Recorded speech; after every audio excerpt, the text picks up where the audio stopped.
Nation, I've missed you all, and 2022 is upon us. Last time I talked to you guys, it was before Christmas and all that stuff, so I hope you had a great Christmas, happy holidays, and a great New Year's Eve, and hopefully 2022 has started off strong for you, like it has for the Toronto Maple Leafs, as they open up with a 6-0 whomping of the Ottawa Senators, now with barely any people in the stands. 10,000 people look like nothing to me. Feels like we're back to square one again. But at least we have hockey. And with the win, the Leafs are now 21-8-2. That's what I was going for. And boy, oh boy, it's good to be talking hockey again. I've missed it dearly. I've missed watching the boys, especially when they were healthy. We got Mitch Marner back in the lineup tonight. Fantastic stuff. And a lot of great things from the Toronto Maple Leafs tonight. And it all starts in the first period. Give me a second here. Yeah, I got some props, baby. I got them all ready to go for people. Now, this may not be what he looked like when he scored the goal, but let's get to it. First period, under 6 minutes to go. Ottawa on the power play. David Kampf picks it up. He's got a rush. He's got Justin Hall with him. And one defender to beat. It's a 2-on-1 the other way. Kampf with the saucer, Justin Hall, and he buries it. And yeah, he looks like this. I mean, I must have got a high stick or something. I completely lost that shot. Shot. I didn't really see what happened there. And he looks like this. He's got like the two cotton swabs, cotton ball things stuck up his nose, and he scores his first goal of the year looking like that. If that ain't a hockey player, I don't know what is. What a job, what a way to start off the game for the Toronto Maple Leafs. Justin Hall, shorthanded, getting his first goal of the season. Kampf and Brody grab assists at 14:06 of the first period. And they weren't even done on that shorthanded opportunity just yet. Because Mikheyev, of a feed from TJ Brody, or I think it was Alex Kerfoot, he's got a breakaway. Now, every Leaf fan on the planet is sitting back watching this and seeing the breakaway happen and like, well, it's Mikheyev. We know what happens when this guy gets a breakaway.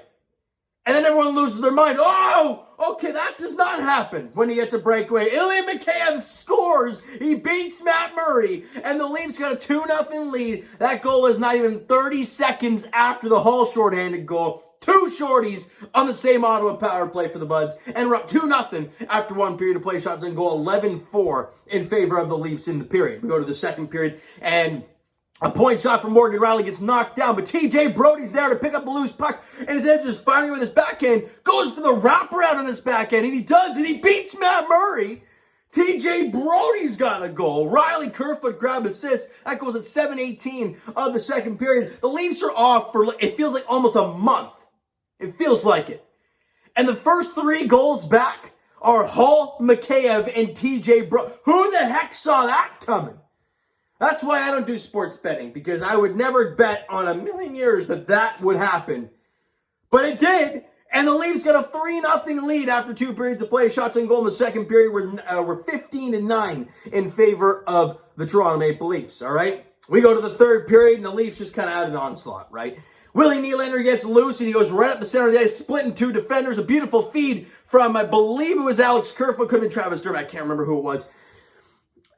And he gets all alone, and he beats Matt Murray pretty badly. It was kind of gross. He fakes a shot, goes quick back into the forehand. Murray's down and out like a fish out of water, and he beats him. And it's a 4-0 Leaf lead. Dermott and Kerfoot have assists in the goal at 13:41 of the third period. And the boys are just kind of running away with this one. And like a minute after that, on a power play, Mikheyev scores another one. He's got 2 in the game. Kasha and Spezza grab assists on that goal, and it's a 5-0 lead, right? Mikheyev's got 2 on the night, and the Leafs weren't done. Willie Nylander, the point, just wires one on. Rasmus Sandin and Tavares grab assists on the Willie Nylander goal, his second of the game, at 17:14 of the third period, and that's all she wrote. 6-0. The Leafs just tear apart the Ottawa Senators and win in shots 13-10 in that period. It was lopsided from the get-go, and it was just long over. Really past the second period, because Ottawa didn't get anything going against the Toronto Maple Leafs in this game. Key players in the game, Mikheyev, obviously 2 goals in this one. Great to see him back and actually putting the puck in the net. Willie Nylander with a couple of goals, just right where he left off. TJ Brody with a 3-point net, a goal and a couple apples. Great job. And Alex Kerfoot, who honestly, no one really talks about him. except when they're in trade talks, well, he just moved Kerfoot's contract. He played a great game tonight, and he's been pretty damn good all year long. He had 3 assists in the game today. He's been phenomenal. And, of course, the steady man in goal. I already had a prop, so I forgot the can of soup. But you guys who know what I'm talking about. Jack Campbell, Campbell's Chuck of Soup.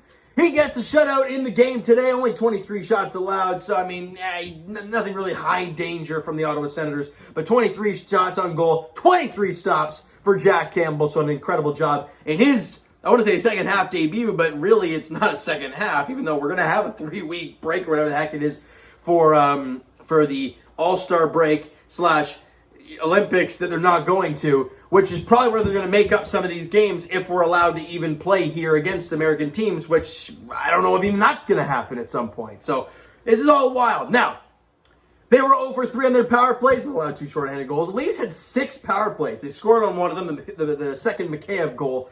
But the boys just do a job. You know, Ottawa's not a great team. Matt Murray, you haven't seen a lot of in Ottawa, and the how do I say it? The relationship with him in the Sens is not very pretty. We got sent down to Binghamton, or is it still Binghamton? I don't even know if it is. Belleville, maybe? Either one.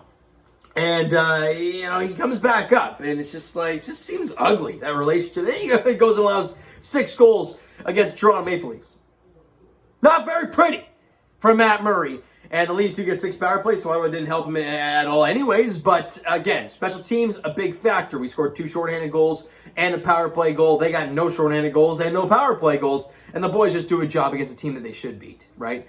The Leafs now were supposed to play on Monday against Carolina, but that has obviously been postponed because Carolina can't come here right now. So unless it's actually going to be playing, unless they're going to lift, I don't know what the heck's going to happen. All I know is that as of right now, it is postponed between the Leafs and the Carolina Hurricanes on Monday. So the next scheduled game that looks like it's a go is on Wednesday night against Edmonton. It's a 7 o'clock puck drop there, and the boys need to keep this thing rolling, right? The Edmonton Oilers have been abysmal lately, and I will say till the cows come home, that team is not good enough. Yeah, McDavid. Yeah, Draisaitl. Okay? You need a competent goaltender. I'm sorry, Mike Smith and Mikko Koskinen are not good enough to take you all the way. It's just not good enough. And you're seeing that now with Edmonton. They're not a good hockey team, all right?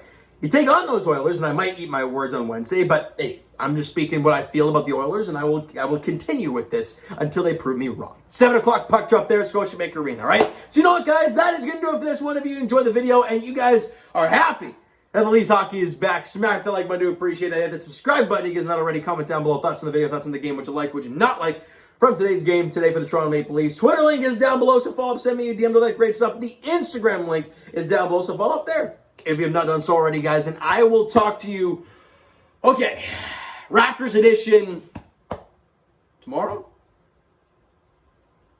Do they play tomorrow? Sunday. Yeah, Sunday. 3:30 tip-off, New York Knicks at Toronto. So we'll see what happens there. And that's interesting. Because are an American team not supposed to be coming here? So I don't know how that's going to work with the NHL. But for basketball, I guess it's A-okay.